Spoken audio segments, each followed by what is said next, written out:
Occasion ఏదైనా location ఎక్కడైనా తెలుగువారి వేడుక అంటే ఆలివ్ మిఠాయి ఉండాల్సిందే. భారత్ పాకిస్తాన్ల మధ్య ఉద్రిక్తతలు కొనసాగుతూనే ఉన్నాయి. ముఖ్యంగా కాశ్మీర్ దీనికి విలవెల్లాడుతున్నటువంటి పరిస్థితి ఉంది. ఎందుకంటే మిసైల్ స్ట్రైక్స్ భారతదేశం చేసిన తర్వాత ఎటు పాలుపోర్చని స్థితిలో పాకిస్తాన్ చేస్తున్నటువంటి కాల్పుల పరంపర మొత్తం జమ్మూ కాశ్మీర్ సరిహద్దుల్లో ముఖ్యంగా నియంత్రణ రేఖకి అవతల వైపు నుంచే కవ్వింపు చర్యలు పెద్ద ఎత్తున జరుగుతున్నాయి. ఉదయం నుంచి కూడా కాల్పులు జరిగినాయి. సివిలియన్స్ కూడా 3 చనిపోయారు. సామాన్య పౌరులు, కాశ్మీర్కి చెందినటువంటి పౌరులు 3 చనిపోయినట్టుగా సమాచారం ఉంది. అలానే పైన తిరుగుతున్నటువంటి ఫైటర్ జెట్ల విషయంలో కూడా 2 వైపుల నుంచి ప్రయత్నాలు, కూలగొట్టేటువంటి ప్రయత్నాలు వరుసగా జరుగుతున్నాయి. ఈ క్రమంలోనే భారతదేశం ఒక సక్సెస్ని క్లెయిమ్ చేసింది. పాకిస్తాన్ ఫైటర్ జెట్ని కూల్చేసింది. అయితే దెబ్బతిన్నటువంటి విమానంలో నుంచి పైలట్ పాకిస్తాన్ భూభాగంలోనే నేలపైన పడినటువంటి పరిస్థితి. స్థానిక ప్రజానీకం అతన్ని ఆదుకున్నారంటూ దానికి సంబంధించినటువంటి దృశ్యాల్ని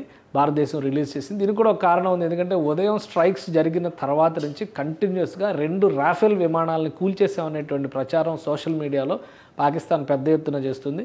ఇదంతా ఫేక్ ప్రచారం అని తేల్చేస్తూ జరిగిన వాస్తవాన్ని ప్రపంచం ముందుకు తెచ్చేటువంటి క్రమంలో కూలిపోయినటువంటి ఫైటర్ జెట్, పాకిస్తాన్కి సంబంధించిన ఫైటర్ జెట్ పైలట్ నేల మీద పడిపోయినటువంటి విజువల్స్, మరికొంతమంది ఫ్లైట్లోంచి కింద పడ్డటువంటి వాళ్ళ కోసం అన్వేషణ చేస్తున్న దృశ్యాలు, వీటన్నింటిని కూడా భారత ప్రభుత్వం రిలీజ్ చేసింది. ప్రస్తుత పరిస్థితి ఎలా ఉంది? సరిహద్దుల్లో ముఖ్యంగా రాజుకుంటున్నటువంటి చిచ్చు రేపు ఎటువైపు దారి తీయొచ్చు ఒకసారి మనం విశ్లేషించేటువంటి ప్రయత్నం చేద్దాం. ఇది జమ్మూ కాశ్మీర్ పరిధి. ఎందుకంటే కాశ్మీర్ మ్యాప్ను మనం ఇలా స్పెషల్గా చూడాల్సిన పరిస్థితి అయితే ఖచ్చితంగా ఉంది. ఇటువైపు ఇదంతా కూడా భారత భూభాగం అయితే ఇటు పాకిస్తాను, ఇది ఆక్యుపైడ్ కాశ్మీర్ ఉంది. ఈ సరిహద్దు ప్రాంతాలే ఇది ఉగ్రవాదుల స్వర్గధామంగా చెప్పేటువంటి ప్రాంతం. ఈ ప్రాంతం అంతా కూడా ఆజాద్ కాశ్మీర్ అని చెప్పారంటుంది. ఇక్కడే 6 చోట్ల స్ట్రైక్స్ జరిగినాయి. మరి పాకిస్తాన్ మెయిన్ ల్యాండ్లో కూడా 3 చోట్ల జరిగినాయి. ఆ 3 చోట్ల స్ట్రైక్స్ జరిగినటువంటి ప్రాంతంలో చక్ అమ్రు ఈ ప్లేస్, ఇది ఆనుకుని ఉంటుంది భారతదేశ సరిహద్దుకి, పంజాబ్కి అతి సమీపంలో ఉండేటువంటి ప్రాంతం ఇది. అలానే సియాల్కోట్ కూడా ప్రధాన భూభాగం కాదని చెబుతున్నారు. మరోవైపు పాకిస్తాన్ ఆక్యుపైడ్ కాశ్మీర్లో అంటే జమ్మూ ప్రాంతానికి చెందినటువంటి ప్రాంతంగా కూడా విశ్లేషిస్తున్నారు. ఇక మరొక అంశం ఏంటంటే ఈ మొడ్రిక్ దగ్గర జరిగినటువంటి అటాక్, ఇక బహావల్పూర్ దగ్గర జరిగినటువంటి అటాక్, ఈ 2 కూడా చాలా కీలకమైనవి.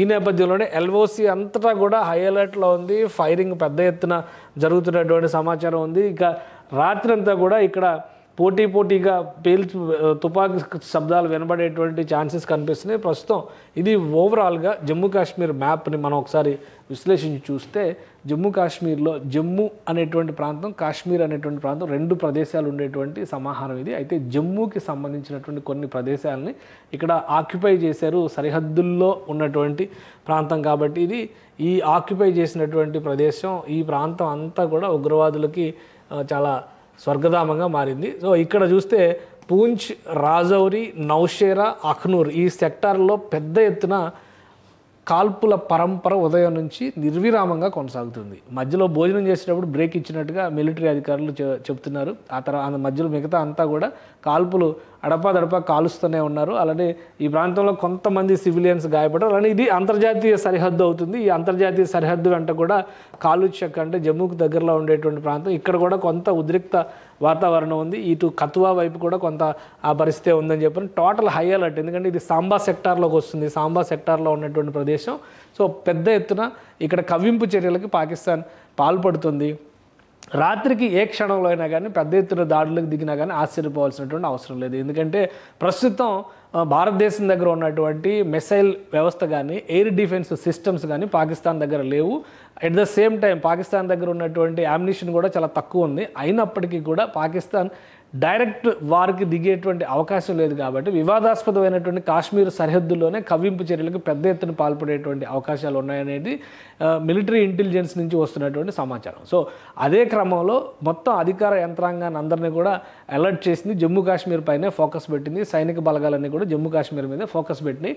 ఒకవేళ పాకిస్తాన్ కనుక పూర్తి స్థాయి కవ్వింపు చర్యలకి దిగితే చాలా సివియర్ యాక్షన్ ఉండేటువంటి అవకాశం కూడా ఉంది. ఎందుకంటే పాకిస్తాన్కు ఉన్నటువంటి మరొక ఆప్షను జమ్మూ కాశ్మీర్లోనే పైన ఉన్నటువంటి ప్రాంతం. అంటే ఈ పైన గతంలో కూడా ఇక్కడ ఈ స్కర్ద్, గిల్టారీ ప్రాంతాల్లో పెద్ద ఎత్తున ఫైరింగ్స్ జరిగినాయి. అంటే ఈ ప్రాంతంలో జరిగితే కనుక కవ్వింపు చర్యలకి కొంచెం క్లిష్టంగా ఉండేటువంటి అవకాశం ఉంది. అది భౌగోళికంగా యుద్ధం చేయడానికి అనుకూలం అనుకూలమైనటువంటి ప్రదేశం కాదు. కాబట్టి స్కర్ద్ సెక్టార్ నుంచి మళ్ళీ ఫైరింగ్ లేదా చొరబాట్లకి అవకాశం ఉండేటువంటి ఛాన్సెస్ ఉంటాయని విశ్లేషిస్తున్నారు.